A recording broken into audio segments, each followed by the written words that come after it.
वो जरा सा गंभीर होता है, सृष्टि का पालन हो जाता है, और भक्ति को जरा सी टेढ़ी कर लेता है, प्रलयंकारी समुद्र में सब डूब जाते हैं। तो विश्वोत्पत्तियां हेतु, विश्व की उत्पत्ति पालन और लय का हेतु ही तो एकमात्र गोविंद है। तापत्रय विनाशाय, तीनों प्रकार के तापों को नष्ट करने की जिनके नाम में शक्ति है। तीनों ताप, आध्यात्मिक ताप हो, चाहे आदिदैविक ताप हो, चाहे आदि भौतिक ताप हो, कोई भी ताप गोविंद के नाम के सामने रुकना नहीं पाता है। तो तापत्रय विनाशाय, दैहिक दैविक भौतिक तापा राम राज्य काहू नहीं न पाता। गोविंद की सन्निधि, परमात्मा राम की सन्निधि तीनों तापों को विनष्ट करती है। तापत्रय विनाशाय। ऐसे श्री कृष्णाय वयम नमः, श्री कृष्ण को हम प्रणाम करते हैं। वयम नमः माने मैं नहीं या केवल एक नहीं, हम सब मिलकर उनको प्रणाम करते हैं, क्योंकि भागवत के प्रधान प्रतिपाद्य तो मेरे गोविंद हैं, श्री कृष्ण ही है।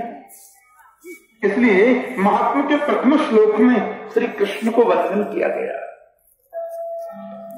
भागवत के पूज्य आचार्य हैं भगवान सुखदेव स्वामी।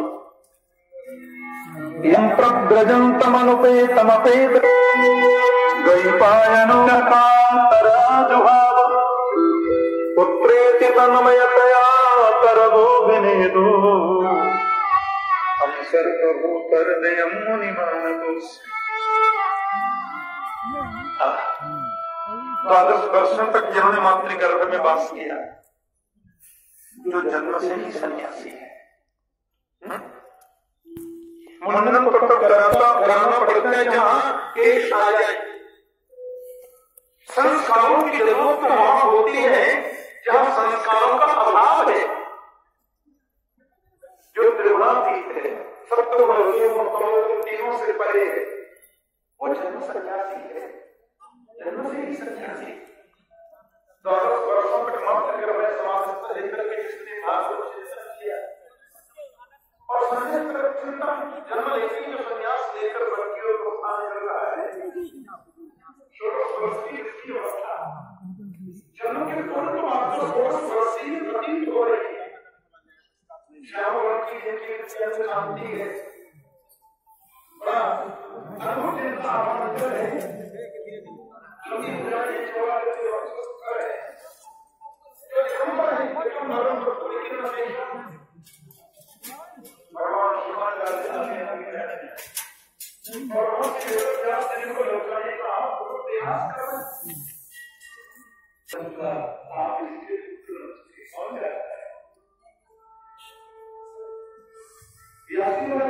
जाना कि वास्तव में ये तो सर्वभूत है, ये तो भगवत स्वरूप है।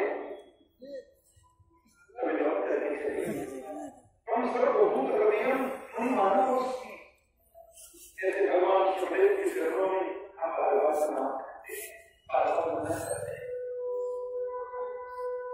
मां कत्यायनी के चरणों में बैठ करके हम लोग पान करने के लिए हैं। ऐसे ही पुराण की कथा के लिए एक बड़ी सुंदर भूमि बताई नहीं है। क्या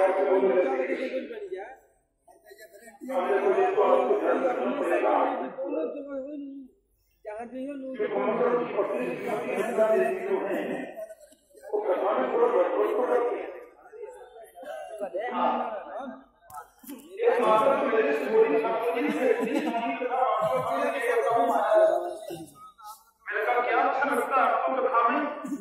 बोले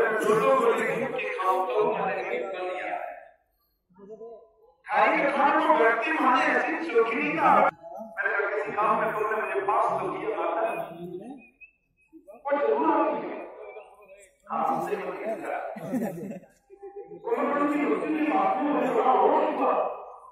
और अपनी से बोली आपने मेरे पति को मार दिया, बदला लेकर के मार दिया आपने।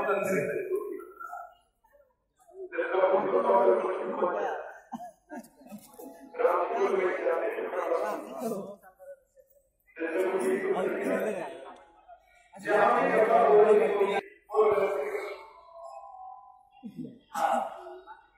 शारीरिक थकान तो होती ही है, लेकिन जैसे कृष्ण से कनेक्ट मिलता है।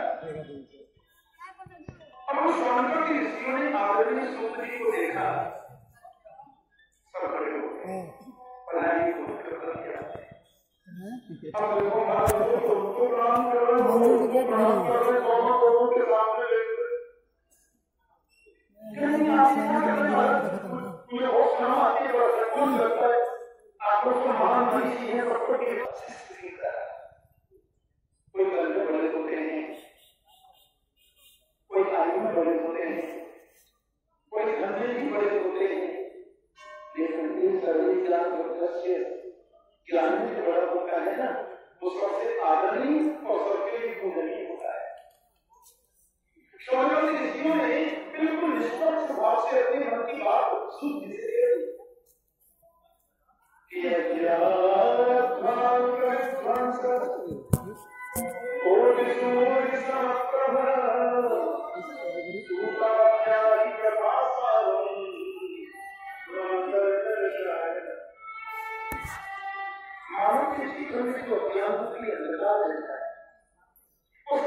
अंधकार को दूर करने के लिए सूर्य आप करोड़ों सूर्यों के समान कोई सूर्य समान पर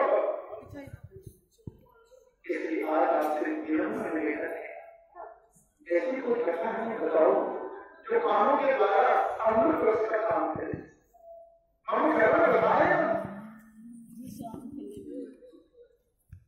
और की बात आपसे स्पष्ट करें, हमें कोई दुख नहीं और हमने कभी दुख को दुख समझा दिया और कदाचित दुख आए ही तो सूखी दुख और सुख तो मन की नहीं,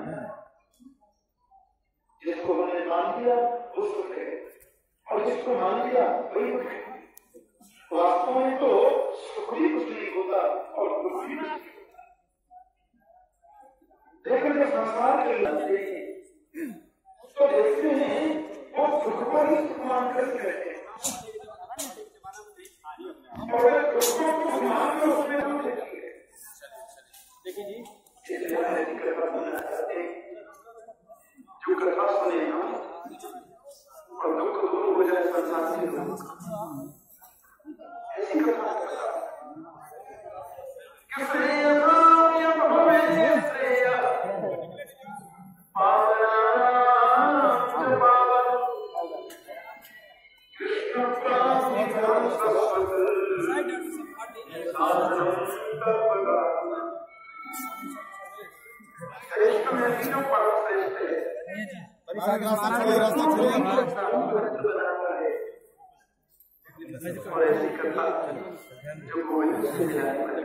कहाँ चलना बताइए। कभी किसी के पास में जाकर ये प्रश्न मत करो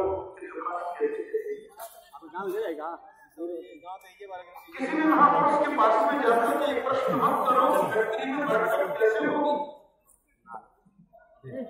किसी महापुरुष के पास में जाकर ये क्वेश्चन मत करो कि घर में तोता होगा कि नहीं। संतों के पास जाकर तो एक ही प्रश्न करो, गोविंद मिलेगा कमीना की प्राप्ति होगी कि नहीं। और ये प्रश्न आपने किया है तो सर्वोत्तम प्रश्न है, जिससे ऊंचा कोई प्रश्न नहीं। तो हमें मिलने वाले हैं